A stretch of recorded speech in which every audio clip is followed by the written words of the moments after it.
तो दोस्तों आज की इस मूवी में आप देखने वाले हो एक ऐसी लड़की को जो हो जाती है गपागप एडिक्टेड। ऐसे में उसका कहीं भी कभी भी किसी के साथ भी कैसे भी किसी भी पोजीशन में भी बस गपागप करने का ही मन करता है। इस वजह से वो कितने कितने लोगों के साथ चलते फिरते कहीं भी झाड़ियों में गलियों में कोपचे में पेलम पाली करना स्टार्ट कर देती है। तो ये सब कुछ वो कैसे कैसे कहाँ कहाँ क्यों क्यों किस किस के साथ कितनी कितनी बार और किस किस पोजीशन में करती है, ये सब तुम आज की इस मूवी में देखने वाले हो। तो चलिए मूवी का एक्सप्लेनेशन स्टार्ट करते हैं, पर उससे पहले गुरु मूवी का नाम जान लो। मूवी का नाम है वॉल्यूम सेकंड और ये रिलीज हुई थी ईयर 2013 में। इसे डाउनलोड कैसे करना है थोड़ा सा आगे बताऊंगा। खैर अगर चैनल को सब्सक्राइब ना किया हो तो मेरे भाई चैनल को सब्सक्राइब कर लो, क्योंकि ऐसी तगड़ी तगड़ी वीडियोस आज तो तुमने देख ली, बाद में देखना हो तो कैसे देखोगे, इसलिए चैनल सब्सक्राइब रहेगा तो खुद ही नोटिफिकेशन आपके पास पहुंच जाएगा। तो मूवी स्टार्ट होती है और हमें दिखाई जाती है मूवी की मेन कैरेक्टर जॉय, जो कि एक बुढ़ऊ के पास आकर के अपनी गपागप की स्टोरी को सुना रही होती है, जिसमें वो उसे बताती है कि अपने चाइल्डहुड में जब एक बार वो स्कूल की तरफ से ट्रिप पर गई थी तो वहाँ पर पहाड़ों में उसने पहली बार अपनी गहरी गुफाओं में उंगलियां डाल करके पहली बार चरम सुख का आनंद प्राप्त किया था। और इसके बाद से ही उसे इस कार्यक्रम में बहुत मजा आने लगा। लेकिन इस समय तो उसके हालात कुछ ऐसे हो गए हैं कि भाई साहब अगर उसे 4-5 बंदे भी एक साथ पकड़ के झेल दें तो ऐसे में भी अब उसे मजा नहीं आ पाता, उसे चाहिए कोई तगड़ा वाला गपागप। और इसी के साथ स्टोरी चली जाती है फ्लैशबैक में। यहाँ पर हम देख पाते हैं कि जॉय ऑलरेडी मैरिड है और यहाँ पर उसका हस्बैंड जिसका नाम जैरॉन है, उन दोनों का एक बेटा भी है। लेकिन अब उसे इतना मजा नहीं आता और जो उसका पंकज है वो जॉय को देखते ही उदास हो जाता है, जिस वजह से वो डिसाइड करता है और जॉय से कहता है कि तुम एक काम करो, तुम्हें तो अब मेरे खेत की मूली मिल नहीं पाएगी, ऐसे में तुम बाहर किसी बंदे को पटा लो और उसके बाद तुम उसके ही घोड़े की सवारी किया करना। जिसके अगले दिन से ही हम देख पाते हैं कि जॉय ने अब लेट नाइट घर आना स्टार्ट कर दिया है। लेकिन इस बीच हमें एक चीज नोटिस करने को मिलती है कि जॉय ने अब इतने लोगों का बम्बू अपने तंबू में ले लिया है कि इस वजह से अब उसे गपागप का और भी ज्यादा मन करता है। दिन भर वो किसी को भी देखती है उसका बस यही मन करता है कि पलटा कर झेल दिया जाए, जिस पर कहीं न कहीं वो अब इस गपागप की एडिक्टेड हो गई है। इसी चलते एक दिन जब वो अपने ऑफिस में काम कर रही थी कि तभी उसकी नजर पड़ती है बाहर खड़े एक 12 इंच के लौंडे पर, जिसके बाद वो डिसाइड करती है कि अब उसी के हैंडपंप से वो अपने कुएं की सफाई करवाएगी। जिस पर वो एक बंदे को उसके पास भेजती है और गपागप के लिए ऑफर करवाती है,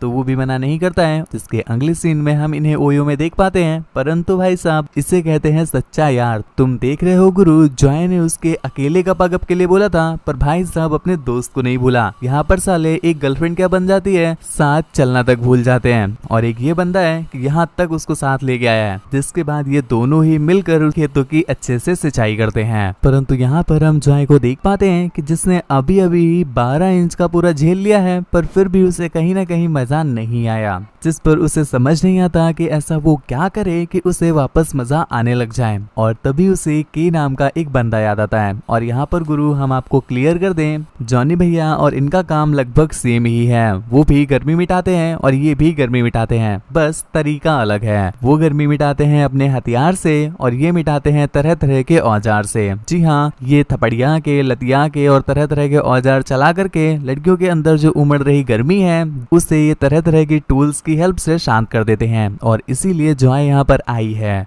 जिस पर के भी उसका टेस्ट लेने के लिए उसे खींचकर एक थप्पड़ मार देता है। भाई साहब थप्पड़ की वजह से उसकी चीख निकल गई और यहीं पर के उसे समझा देता है कि देखा तुम तो एक ही थप्पड़ में लाल हो गई, ऐसे में अगर मैंने तुम्हारे साथ तगड़ा वाला कर दिया तो तुम्हारी तो झीलें ही बह जाएंगी। यहाँ पर जॉय के बार बार रिक्वेस्ट करने पर वो एक बार फिर से उस पर ट्राई करता है और इस बार तो और जोर से थप्पड़ देता है। लेकिन फिर भी जॉय कुछ भी रिएक्ट नहीं करती, तो के को लगता है कि चलो एक बार ट्राई करके देख ही लेते हैं। इसके बाद जॉय उसे अंदर ले लेता है, मतलब जॉय कैसे अंदर लेगा, रूम के अंदर ले लेता है, जो उसका कैबिन था उसके अंदर ले लेता है। और यहाँ पर हम आपको क्लियर कर दें कि के की ये जो गपागप वाली सर्विस है ये सिर्फ रात में ही चलती है, तो इसके लिए के को हर रात फैमिली को सुला बुला करके वहाँ पर जाना पड़ता है। इसी चलते एक दिन वहाँ पर जब जॉय ठुकवारी होती है तो इतने में ही यहाँ पर उसका बेटा खेलते खेलते बालकनी तक पहुंच जाता है। और भाई साहब कुछ हादसा हो जाए इससे पहले ही जॉय का हस्बैंड वहाँ पर आ गया और वो उसे बचा लेता है। लेकिन यहाँ पर उसे जॉय को लेकर के बहुत ज्यादा गुस्सा आया, जिसके बाद एक दिन वो जॉय को समझाते हुए कह देता है कि अब ये तुम्हारा गपागप कुछ ज्यादा ही हो रहा है, ऐसे में तुम्हें तुम्हारी फैमिली का कुछ होश ही नहीं है।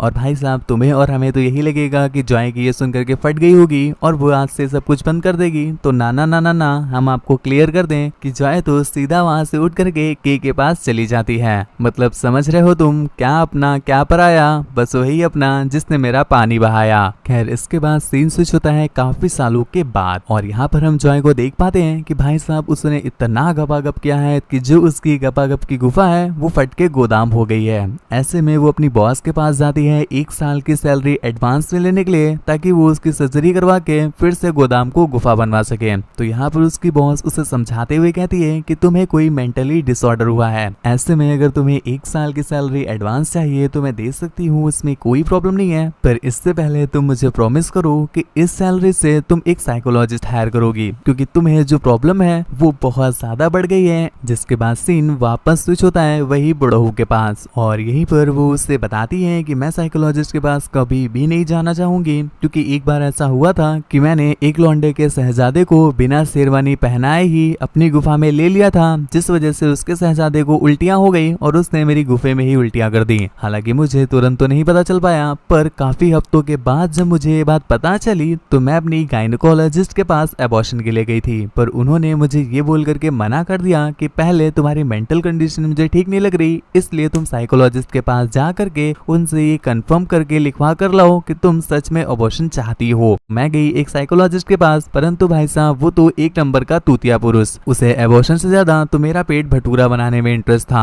तो ऐसे में मैंने कहा कि तुम दोनों ही जाके घर में मुठियां चलाओ, मैं अपने हाथ से ही अपना काम कर लूंगी। जिसके बाद वो खुद ही अपने घर में अपने हाथों से अपना एबॉर्शन कर लेती है। भाई साहब ये सुनने के बाद तो ठीक मेरी तुम्हारी तरह चच्चा के भी फटके हाथ में आ जाती है। और फिर से सीन स्विच होता है फ्लैशबैक में, यहाँ पर हम देख पाते हैं कि जॉय ने काफी ज्यादा कंट्रोल करने की कोशिश की है क्योंकि उसकी बॉस ने ये कह दिया कि अब अगर मुझे खबर मिली तो ऐसे में तुम्हें मुझे कंपनी से निकालना पड़ेगा, क्योंकि ऐसे में बात कंपनी की रेपुटेशन पर आती है। इसी चलते एक दिन जब सीनियर्स की मीटिंग चल रही थी तो यहाँ पर वो ये बात उन्हें बताती है, पर पता नहीं अगले ही पल उसके मन में क्या सन की और उसे रियलाइज होता है कि वो तो बस गपा गप के लिए ही बनी है और ये ही दुनिया का सबसे बड़ा चरम सुख है। इसलिए वो उन्हें ही धर कर आती है और कहती है मेरी बग्गी मेरा घोड़ा, जिसने मुझे गपा गप करने से रोका उसकी समझदार हो। अब भाई साहब जॉब तो रही नहीं, तो ऐसे में वो क्या करती, तभी उसे ध्यान आता है एक गैंगस्टर का। तो ऐसे में वो उसके पास काम मांगने जाती है तो वो उसे अपने पास वसूली करने के लिए रख लेता है, क्योंकि यहाँ पर जॉय के आने के बाद उसकी वसूली काफी अच्छे से हो सकती थी। इसी चलते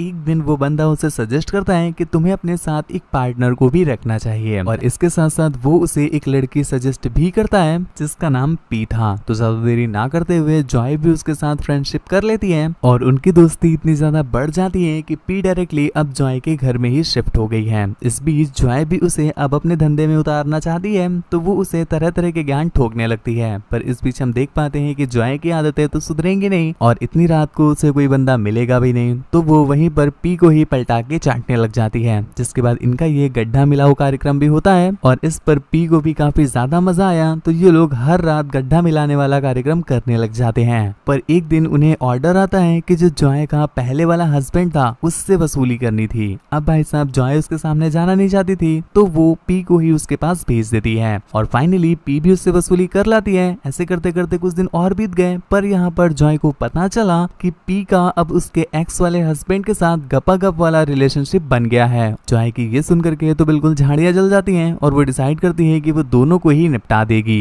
जिसके बाद वो गन लेकर के उनके पास जाती भी है, पर अनफॉर्चुनेटली उनके सामने जाते ही जहाँ पर हस्बैंड का तो घोड़ा चल रहा था परंतु उसकी वाइफ का अर्थात जॉय का घोड़ा काम नहीं करता, मतलब गन काम नहीं करती, जिस वजह से वो बंदा उससे वहीं पर धर के पेलने लगता है, मतलब मारने लगता है और उसके सामने ही पी को पलटा के घोड़ी बना देता है। और इसके बाद सीन स्विच हो जाता है वापस प्रेजेंट पे, यहाँ पर वो बुढ़ा उससे पूछता है कि तुमने उस पर गन क्यों नहीं चलाई, तुम तो इतने दिन से वसूली कर रहे हो तो गन तो तुम्हें चलानी आती होगी, हाँ हो सकता है तुम्हारी किसी की जान लेने में फटती होगी। खैर ये सब कुछ ज्ञान की बातें पेल कर वो वहां से चला जाता है। जिसके बाद हम देखते हैं मिडनाइट में वो वापस आता है, पर इतने में ही जॉय जग गई और वो अपनी गन उठा करके उससे गन पॉइंट कर लेती है, जिस पर बुढ़ऊ की तो एक पल के लिए फटके हाथ में आ गई, पर अगले ही पल उन्हें रियलाइज हुआ कि ये जब अपने एक्स हस्बैंड को नहीं मारवाई तो मेरी क्या ही मुझे क्या ही मारेगी। लेकिन भाई साहब जॉय आज उसे नहीं बल्कि उसकी ही मार लेती है, क्योंकि कुछ देर तक तो वो डरती है पर कुछ देर के बाद उसे पता नहीं क्या सोचता है वो उसे उड़ा ही देती है। जिसके साथ ये मूवी भी यहीं पर एंड हो गई।